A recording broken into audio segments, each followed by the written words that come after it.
Ladies and gentlemen, the relationship between the UAE and Saudi Arabia and the US has soured. And this has happened now, from what I understand, for a decade. Yeah, we saw Trump go over there, but it really wasn't that great of a relationship even then. So, mm, Joe Biden he's been reaching out to these leaders in Saudi Arabia and UAE, and they're just ignoring him. They're not talking to him at all. See, the US want them to pump more oil, and these nations, they don't want to do it. So the de facto leaders of Saudi Arabia and the UAE have declined to arrange calls with US President Joe Biden in recent weeks, as the US and its allies have sought to contain a surge of energy prices caused by the Russian invasion of Ukraine. According to the Wall Street Journal, citing Middle East and US officials, both Saudi Crown Prince Mohammed bin Salman and the UAE, uh, this is Mohammed bin Zayed, they have been unavailable to Biden after requests were made for discussion. So that's pretty bad, and it just goes to show you America don't have the same power in the world that they once had. Before, nations would have been happy to help out America. Look at how many nations are pretty much giving the US the finger. They are. They don't want to help you. They don't want to work with you. They don't want your suggestions. And, and it's also showing you how the US have declined a lot over the years, as, people looking at them as real leaders. They just don't anymore.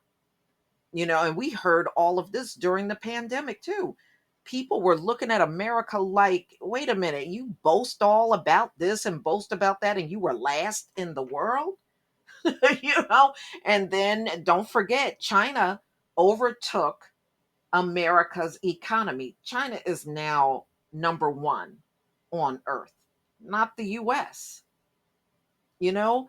And things are going to decline even more for this country. There was some expectation of a phone call, but it didn't happen. A U.S. official said of a plan for Saudi Prince Mohammed and Biden to speak. It was part of turning on the spigot of Saudi oil. Last week, OPEC Plus, which includes, that's right, Russia's part of OPEC. It sure is. Declined to increase oil production despite Western entreaties.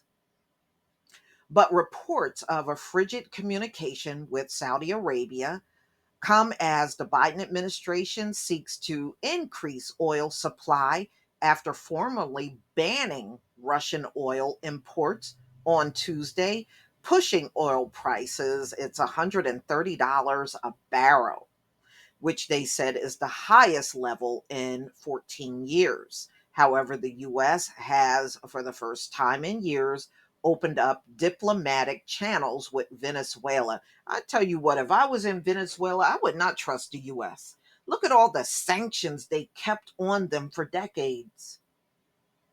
Now, all of a sudden, when you need something, oh, yeah, we'll take the sanctions off. How disingenuous is that? So, after keeping all kinds of sanctions and complaining about the presidents and the election there and all this, now all of a sudden you want to drop all these sanctions and try to, love up Venezuela. Looks like a desperate move from the US. So, the Venezuela is really an ally to Russia. not the US, which has the world's largest oil reserves. Venezuela has now released at least two Americans from jail in an apparent goodwill gesture towards the Biden administration and possible prelude to increasing production to ease the price surge.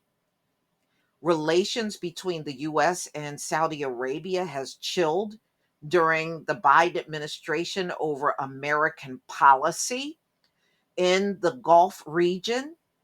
You hear that from a lot of foreign nations. They have always said they hate the US policies. Nobody likes their policies. Shoot, we don't even like what you do here at home. So, issues including rivals, like Iran on the nuclear deal. And from what I understand, y'all, that nuclear deal with Iran, that's not going so well either with the US. The lack of US support for Saudi intervention in Yemen civil war, and its refusal to add certain people to a list of terrorists. The US helped with a Saudi civilian nuclear program, legal immunity for Prince Mohammed, who is facing lawsuits over the murder of, oh yeah, that journalist Jamal Khashoggi, I think that's his name. Yeah. So, I know he's been hit pretty hard about that. Okay, during Biden's election campaign, he vowed to treat the kingdom as a pariah state, saying that there is very little social redeeming value in the present government in Saudi Arabia. But see, that's the problem. The US talk trash about so many. I promise you one thing, y'all. Just watch what happens when this war escalates more. These folks think they're not going to get involved in it. They are. They are. And you're going to see a lot of people are going to back away from the US. They're already criticizing the US over the entire war over there, too. All right. Earlier this week, White House spokesperson Jan Psaki said there were no plans for Biden and Prince Mohammed to talk soon, and no plans for the president to travel to Riyadh.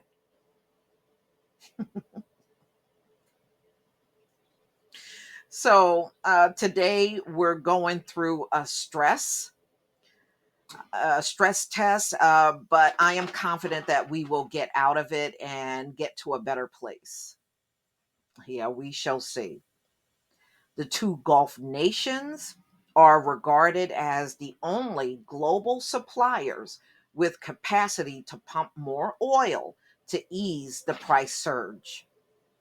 U.S. officials with the National Security Council and the State Department had reported travel to Riyadh. Mm-mm-mm. And they're talking about making this trip in the upcoming weeks. Well, we shall see. I don't know. I mean, this place is such a mess, and the gas prices are just looking horrible out here. The Journal, however, reported that Biden had spoken with Prince Mohammed's 86-year-old father, King Salman, on February 9th. On the call, they affirmed the country's strategic and economic partnership. The UAE Ministry Foreign Affairs said Biden and Sheikh Mohammed call will be rescheduled soon. So we shall see, y'all. This ain't looking good for the US. I think y'all better get used. We all, in fact, better get used to these high prices, because I don't believe they're going anywhere anytime soon. And I know that's the last thing that people want to hear, but that's the truth. These prices are not going anywhere. So, y'all, please tell me what you think about this story. I think it's hilarious. Nobody over there in the oil rich countries want to deal with or talk to the Biden administration. Gee, I wonder why. See, when you don't pay us our reparations, you got all kinds of omens on you now. You can't get things done. Please leave your comment and subscribe. Don't forget to hit on the notification bell, and I'll see you on the next video. Peace, family.